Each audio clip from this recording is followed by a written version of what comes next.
हरिओम। समता का विभाग अलग है और विषमता का विभाग अलग है। परमात्म तत्व सम है और संसार विषम है। सिद्ध कर्मयोगी की विषम व्यवहार में भी समबुद्धि रहती है।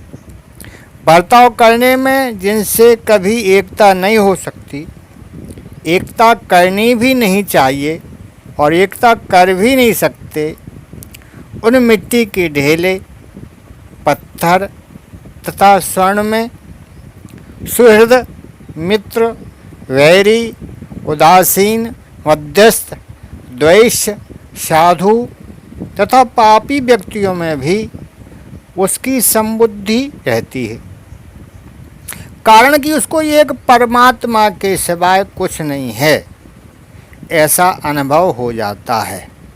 वासुदेव सर्वम। एक सोने से बनी हुई भगवान विष्णु की मूर्ति हो और एक सोने से बनी हुई कुत्ते की मूर्ति हो, तो तौल में बराबर होने के कारण दोनों का मूल समान होगा। विष्णु भगवान सर्वश्रेष्ठ हैं, परम पूज्य हैं, और कुत्ता नीच, अस्पर्श और अपूज्य है। इस तरह बाहरी रूप को देखें तो दोनों में बड़ा भारी फर्क है, पर सोने को देखें तो दोनों में कोई फर्क नहीं है। इसी तरह संसार में कोई मित्र है, कोई शत्रु है, कोई महात्मा है, कोई दुरात्मा है, कोई अच्छा है, कोई मंदा है, कोई सज्जन है, कोई दुष्ट है, कोई सदाचारी है, कोई दुराचारी है, कोई धर्मात्मा है, कोई पापी है, कोई विद्वान है, कोई मूर्ख है। यह सब तो बाहरी दृष्टि से हैं, पर तत्व से देखें तो सबके सब एक भगवान ही हैं। वासुदेवा सर्वम। एक भगवान ही अनंत रूपों में प्रकट हुए हैं।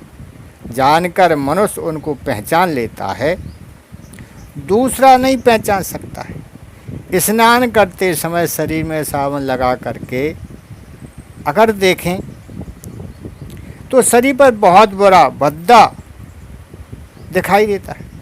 कहीं फपोले दिखेंगे, कहीं लकीरें दिखेंगी, परंतु ऐसा दिखने पर भी मन में दुख नहीं होगा कि कैसी बीमारी हो गई, कारण कि शरीर यह भीतर भाव रहता है कि यह तो ऊपर से ऐसा दिखता है, जल डालते ही साफ हो जाएगा। ऐसे ही सब परमात्मा के स्वरूप हैं, पर ऊपर से शरीरों में उनका अलग अलग स्वभाव दिखता है।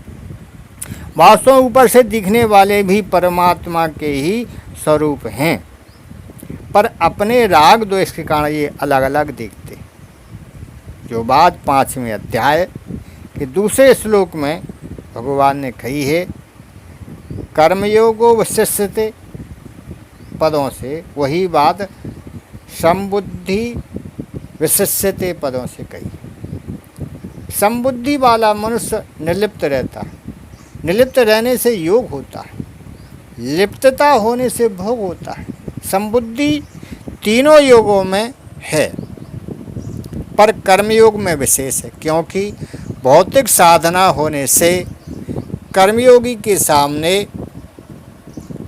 विषमता ज़्यादा आती है। हरिओम।